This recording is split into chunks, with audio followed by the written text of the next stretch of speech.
late employee elected deferrals? Now what? Hello, David McKenzie here, Head of Retirement Plans at Province Group, part of Province Wealth Management Group. Companies often ask me what to do when they're late making employee deferral contributions. First, you might be asking, when does the Department of Labor even consider contributions late?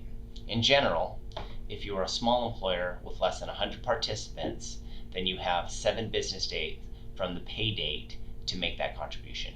For large plans, your CPA auditor will likely help you determine your deadline. However, the Department of Labor usually argues for a 2 to 4 day window on average. If you miss either of these deadlines, the IRS and the Department of Labor will consider it a prohibited transaction violation. Assuming you are late with your deferrals, your next question is, how do I correct the error?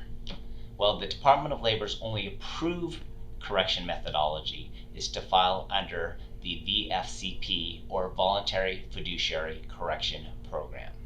You can find more information about this program at the Department of Labor website, EBSA, Employers and Advisors, Plan Administration and Compliance, Correction Programs, Voluntary Fiduciary Correction Program.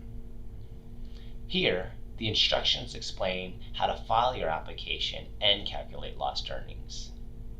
By utilizing this program, you have a comfort level that the Department of Labor will not pursue a civil investigation on issues in that particular filing. Also, you have the possibility to avoid the 15% excise tax imposed by the IRS.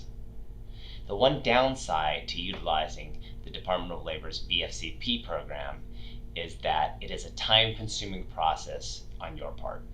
Most companies with rather insignificant late deferral amounts will simply self-correct.